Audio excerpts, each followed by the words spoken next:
যে ব্যক্তি সুদ খায়, তার ঘুষ খায়, সুদ খায়, হারাম ভক্ষণ করে, হারাম ভক্ষণ করার কারণে তার দেহের মধ্যে তার ইমানি নূর কমে যায়, নূর কমে যায়।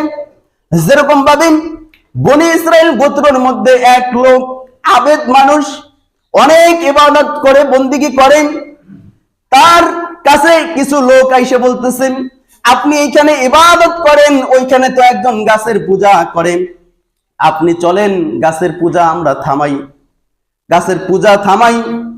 সেই লোকটা কি করলো, একটা কুড়াল হাতে নিয়ে চলে গেল, গাছটা আমার কাটতে হবে, যেহেতু আল্লাহর ইবাদত না কইরা গাছের পূজা করেন, তাহলে গাছটা আমার কাটতে হবে। গাছ কাটার জন্য কুড়াল হাতে নিয়ে চলে গেল।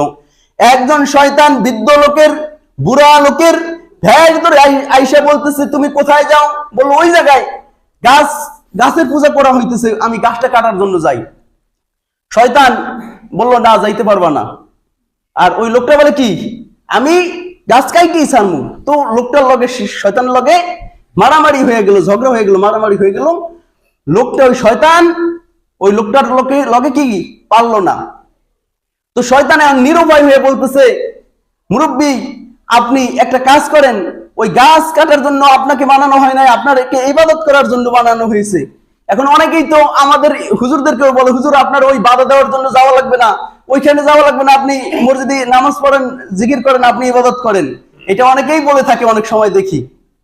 তো এরকম ভাবে ওই শয়তানও বলতেছে যে, না, আপনার ওই গাছ কাটার জন্য যাওয়া লাগবে না, আপনি আপনার ইবাদত করেন। আর যদি না যান, গাছ না কাটতে যান, আর যদি কাটেনি আরেকটা গাছ নিয়ে মানুষের পূজা করবে, তখন কি করবেন? তখন লোকটা বারবার এরকমই করার কারণে শয়তান বলল, আপনার কিছু আমি টাকা দিব, একটা স্বর্ণের টুকরা দিব, আপনাকে প্রত্যেকদিন একটা করে স্বর্ণের টুকরা দিব, আপনি বাড়িতে যান। তো বাড়িতে চলে গেল, বালিশের নিচে সকালে উঠে দেখলো একটা স্বর্ণের টুকরা, তো সে বিক্রি করে খাইতেছে। তো 2 দিন খাওয়ার পরে 2-3 দিনের দিন দেখে যে না, আর স্বর্ণের টুকরা নাই। তো আবার কুড়াল কান্দে নিয়ে কি চলে গেলাম, গাছ কেটে এলাম। তো শয়তান আবার বৃদ্ধ লোকের বেশ দৌড়িয়া বলতেছে, কোথায় যান? বললো, ওই গাছটা কাটার জন্য যাই। কয় না, ওই গাছটা কাটা যাইবে না। এই শয়তানের সাথে তার সাথে আবার মারামারি হয়ে গেল, শয়তান বিজয় হয়ে গেল, শয়তান জিততে গেল।